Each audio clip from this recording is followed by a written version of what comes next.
Kebanyakan orang pasti mengalami beberapa perasaan berikut ketika diminta berbicara di depan umum, seperti rasa panik, tidak nyaman, kemudian grogi, bahkan tidak percaya diri.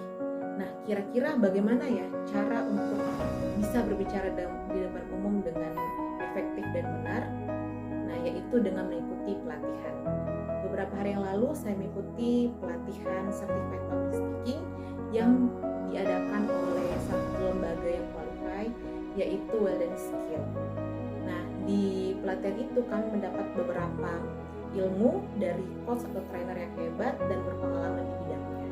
Salah satu dari beberapa tips yang saya ingat selama mengikuti pelatihan yaitu dengan rumus atau formula PPH, di mana P itu adalah mengungkapkan perasaan, yang P yang keduanya adalah pelajaran yang menarik, dan yang ketiga adalah harapan.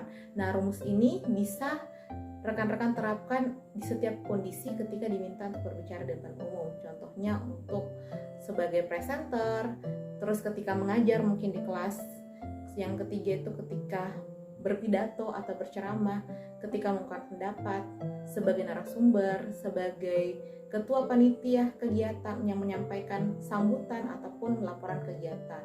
Nah, adapun tips lainnya yaitu dengan 3V.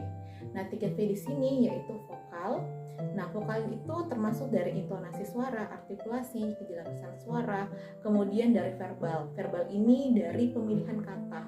Dan yang ketiga adalah visual. Nah, visual ini bukan hanya sekedar penampilan saja, tetapi bagaimana sinkronisasi antara body language atau gestur tubuh kita dengan vokal yang kita ucapkan ketika kita berbicara depan umum, sehingga apa yang kita sampaikan dapat dipahami oleh audiens.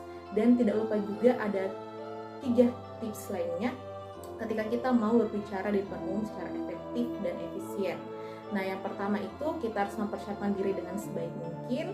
Terus yang kedua itu kita harus kenali audiensnya, mulai dari latar belakang pendidikannya, terus situasi dan kondisinya. Kemudian yang ketiga itu kita harus banyak berlatih.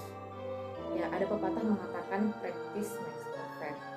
Nah, ketika kita bisa menerapkan 3 tips tadi itu, maka yakin dan percaya kita pasti akan menjadi public speaker yang baik, dan tidak menutup kemungkinan beberapa manfaat akan kita peroleh ketika kita betul-betul mengaplikasikannya dalam kehidupan sehari-hari. Contohnya, kita akan menjadi lebih percaya diri, kemudian di pekerjaan yang kita geluti, kita akan mendapatkan promosi jabatan. Yang ketiga, ketika kita bertemu dengan banyak orang, kita akan menambah networking atau relasi kita.